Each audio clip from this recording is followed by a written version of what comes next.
Bonsoir, soyez les bienvenus dans ce journal de 19h30. Faible mobilisation des fonctionnaires en fin d'après-midi sous les fenêtres de l'Hôtel de Ville au début de la session du Grand Conseil.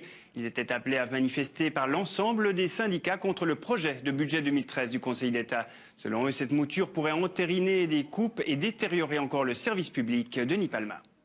C'est donc notre devoir de les informer, de leur expliquer ce que certains partis veulent faire contre les plus vulnérables, contre l'école, contre les hôpitaux, contre les services sociaux et tous les autres services à la population.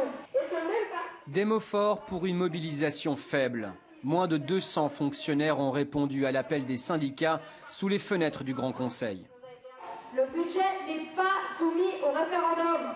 Donc dire on pourra si jamais s'énerver plus tard, non. C'est maintenant qu'il faut faire pression, c'est pas après. L'objectif initial consistait à mettre la pression sur le Grand Conseil. Raté, les fonctionnaires n'ont pas répondu présent. Je crois que nous avons été ambitieux et que nous avons peut-être trop anticipé justement les déboires budgétaires et qu'en annonçant 3 jeudis de suite de la mobilisation, certains ont fait des choix. Il nous reste maintenant à mobiliser massivement pour la grève du 6 décembre. Je crois que la culpabilisation aussi des fonctionnaires désignés comme des boucs émissaires par beaucoup joue aussi finalement sur le moral des troupes, que certaines personnes n'osent plus revendiquer ouvertement alors que nos revendications sont tout à fait légitimes. La grève des fonctionnaires prévue le 6 décembre prochain est maintenue. Les militants décideront ce soir en Assemblée générale de la stratégie à adopter. Une autre manifestation est-elle prévue le 13 décembre prochain. L'immunité des magistrats de la Cour des comptes, Daniel Deveau et Stéphane Guéguer, risque d'être levée. La commission législative du Grand Conseil a pris la décision à l'unanimité moins une voix, révèle la Tribune de Genève. Le dernier mot reviendra au plénum les 13 et 14 décembre. Les socialistes genevois ne manquent pas d'idées pour renflouer les caisses de l'État. Ils proposent de taxer les propriétaires de piscines privées. Ils veulent aussi augmenter les impôts des véhicules les plus polluants. Au travers de ces projets de loi, le PS compte épargner les classes moyennes et les bas revenus. Le cap des 700 détenus a été franchi pour la première fois à la prison de Chandelon. Cet établissement prévu pour 376 places accueille depuis ce matin 702 détenus d'après la Tribune de Genève. Le taux d'occupation atteint 186%, un taux qui avait atteint même 225% il y a quelques années lorsqu'il y avait moins de bâtiments disponibles. Et le sous-sol de l'école primaire de la Gradelle à Chêne-Bougerie a été inondé tôt ce matin à la suite d'une rupture de canalisation. Les 140 élèves ont été renvoyés chez eux ou pris en charge dans l'école voisine de Chêne-Bougerie. Cette fermeture forcée se prolongera demain car les locaux techniques ont été touchés. Une personne sur 100 vit avec le virus du sida à Genève. C'est ce que ce sapin de Noël veut rappeler. Inauguré ce midi au Grand Saconnet par le président du groupe Sida Genève, Didier Bonny, et la mère Elisabeth Beuler-Goodchip. Cet arbre décoré de rubans rouges marque la journée mondiale du sida de ce samedi 1er décembre. Un ruban géant s'illumine même la nuit. La décoration rappelle aussi le travail des spécialistes en matière de prévention et de lutte contre les discriminations. Un combat d'autant plus important que les données 2012 montrent une hausse des infections VIH à Genève. 73 nouveaux cas notifiés à la mi-novembre contre 53 pour l'année 2011.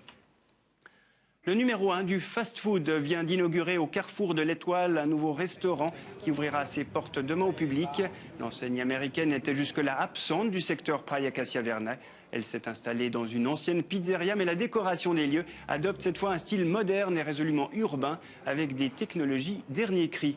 Les clients sont invités à se parquer au P+R voisin de l'Étoile. Cette venue permet aussi de créer 60 postes de travail, en particulier pour des jeunes. Jour J-2 pour la course de l'escalade. La 35e édition va pulvériser le record de participation avec 33 717 coureurs attendus. 20% de plus par rapport à 2011 et bien sûr un travail titanesque pour les organisateurs et bénévoles. Nous en parlerons dans quelques instants avec Jean-Louis Bottani, le président de la course. Mais avant cela, parlons des jubilaires qui ont déjà la médaille du mérite. La spécificité de ces 26 jubilaires, c'est d'avoir participé à chaque édition de la compétition. Samedi, ce sera donc la 35e fois qu'ils vont fouler les pavés de la vieille ville. Portrait de l'un de ces irréductibles de l'escalade avec Cynthia Racine et David Ramseyer. Jacques, 80 ans, est en plein entraînement pour le rendez-vous annuel qu'il ne manquerait pour rien au monde, la course de l'escalade. Ce Genevois d'adoption a découvert ce sport sur le tard, une passion née des gentilles suggestions à l'époque de sa femme. Aux environs de 40 ans, un jour, elle me dit « Écoute Jacques, moi il me semble que sans avoir vraiment du ventre, mais tu commences quand même à t'épaissir un peu. Je crois qu'il faudrait faire attention. Ça a été le déclic, je crois, et depuis là, j'ai commencé. Et c'est 5 ans plus tard, en 1978, qu'il participe à la première édition du parcours mythique de la vieille ville. À l'époque, la course avait un tout autre visage. Ça n'était pas du tout un départ organisé par catégorie comme maintenant. C'était un départ massif à la même heure. Et puis, tout en étant bien organisé, une joyeuse, je dirais, presque débandade à l'arrivée. C'était sympathique aussi. C'est beaucoup mieux organisé maintenant, mais l'ambiance y était déjà. Car s'il y a bien quelque chose qui n'a pas changé en 3 décennies, c'est le public qui acclame les coureurs à leur passage.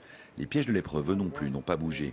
Les plus vicieux, ce sont les pavés glissants. C'est arrivé justement à la Terre-Tasse, qui est la descente sur la place Neuve, la plus raide, je dirais, toujours pavée. Et là, en particulier une fois, c'est vrai, quelqu'un s'est étalé. Il a pu se relever sans trop de mal, je crois, mais enfin, c'est dangereux. Prudence donc pour les novices, mais si Jacques a participé à cette course de manière si rigoureuse, c'est qu'il en a fait au fil des ans une véritable affaire de famille. Ma fille Emmanuelle, qui a très souvent couru aussi l'escalade, et là on a le grand plaisir de refaire la marmite que l'on a souvent refait avec des amis, mais surtout avec mes petits-enfants. Et tradition oblige, Jacques ponctuera sa journée de course en compagnie de ses enfants, de ses petits-enfants et d'amis, le tout autour d'une fondue. Mais